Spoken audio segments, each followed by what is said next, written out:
Barrel of Kojo is a poetic, magical realism epic, told from the perspective of a little girl.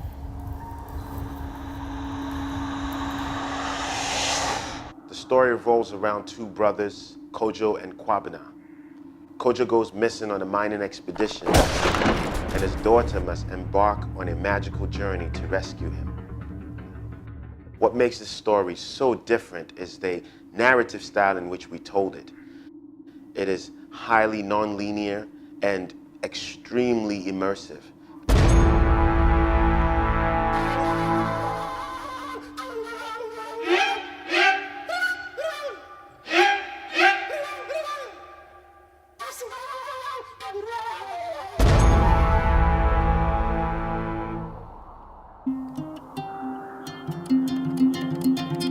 Storyboards was something that I was very focused on in the beginning of this production. I drew all 600 frames of the film. That made it very easy for myself and my DP to understand very clearly our visual language from the very beginning. And try to get a depth of field. It should be day, so I should be able to just have everything in. We're gonna have to move him back, and it's more gonna be probably like that shot. here, Okay. yeah. Moving in and out is the reality of the wideness of it. And one thing we always used to say amongst each other is, we've got to be brave with the camera. That's the shot. That's the shot. You want to stay right here? Stay right here. Yes. The camera's got to go places that the people go. And if we are not as immersed, then the audience will never be immersed in the story.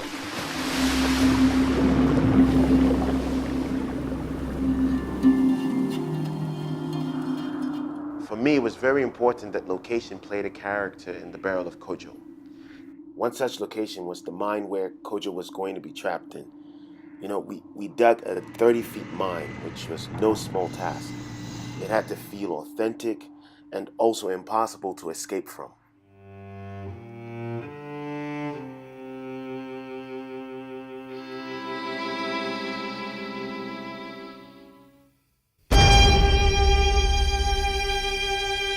The narrative style we chose is also very symbolic of traditional African storytelling.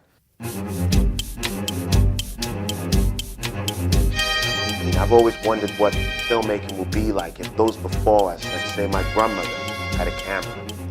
It'll completely be magical, it will completely be non-linear, and it'll be a film like The Barrel of Kojo.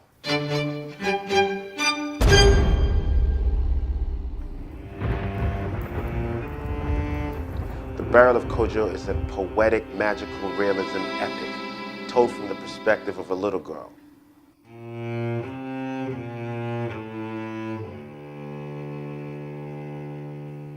Composing the score for The Barrel of Kojo was something I was completely unprepared for. I mean, I've been a musician for many years, I've toured extensively with my band, but when you're creating music that's supposed to match a visual tone, that's a completely different world. And a lot of the work that I had to do is figure out how to blend traditional African rhythms and melodies with Western-style orchestration.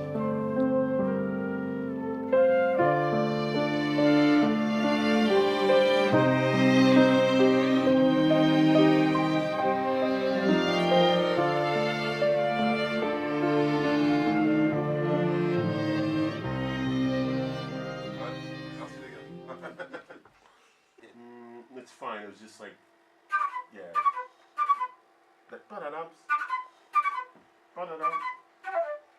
The whole idea was to create the soundscape that will match the emotional tone of each character.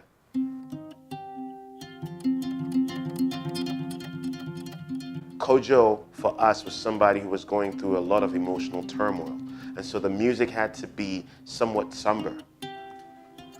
Using the kora for him was something that worked perfectly. The instrument itself has a sadness, has a melancholy about it.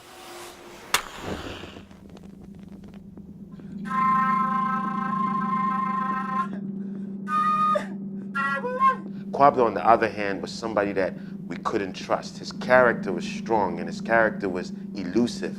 The flute was the instrument that was perfect for him.